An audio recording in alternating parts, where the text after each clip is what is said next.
റെയിൽവേയിൽ തസ്തികകൾ വെട്ടിക്കുറച്ച് കേന്ദ്ര സർക്കാർ. നിയമന നിരോധനം തുടരുന്ന കേന്ദ്ര സർക്കാർ റെയിൽവേയിൽ ഈ സാമ്പത്തിക വർഷം 30,000-ഓളം തസ്തികകളാണ് വെട്ടിക്കുറച്ചത്. കേരളവും തമിഴ്നാടും ഉൾപ്പെടുന്ന ദക്ഷിണ റെയിൽവേയിൽ 1908 തസ്തികകൾ കുറയ്ക്കാനാണ് കേന്ദ്രത്തിന്റെ നീക്കം. ഏറ്റവും കൂടുതൽ തൊഴിൽ നൽകാൻ സാധിക്കുന്ന പൊതുമേഖലാ സ്ഥാപനമായ റെയിൽവേയെ തകർക്കുന്ന സമീപനമാണ് കേന്ദ്രം സ്വീകരിക്കുന്നത്. നിലവിൽ 3.5 ലക്ഷം തസ്തികയിലാണ് നിയമനം നടക്കാനുള്ളത്. അതിനിടെ 30,000 തസ്തികകൾ വെട്ടിക്കുറക്കാനാണ് കേന്ദ്രത്തിന്റെ തീരുമാനം. നിയമനങ്ങൾ യഥാസമയം നടത്താതെ ഉദ്യോഗാർത്ഥികളെ വഞ്ചിക്കുന്ന സമീപനമാണ് കേന്ദ്രം സ്വീകരിക്കുന്നത്. 7 ലക്ഷത്തോളം കരാർ ജീവനക്കാരാണ് റെയിൽവേയിലുള്ളത്. പുതിയ ട്രെയിനുകൾ ഏർപ്പെടുത്തുമ്പോഴും പാളങ്ങൾ നിർമ്മിക്കുമ്പോഴും അതനുസരിച്ച് നിയമനം നടത്തുന്നില്ല.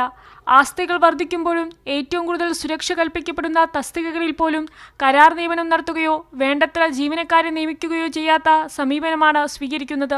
ജീവനക്കാർക്ക് അധിക ജോലിഭാരവും അടിച്ചേൽപ്പിക്കുന്നു.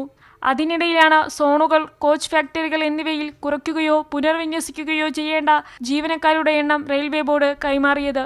ദക്ഷിണ റെയിൽവേയിൽ 1908 തസ്തികയും ചെന്നൈയിലെ ഇന്റഗ്രൽ കോച്ച് ഫാക്ടറിയിൽ 214 തസ്തികയും കുറയ്ക്കണമെന്നാണ് നിർദ്ദേശം. കൈരളി ന്യൂസ്, ദില്ലി.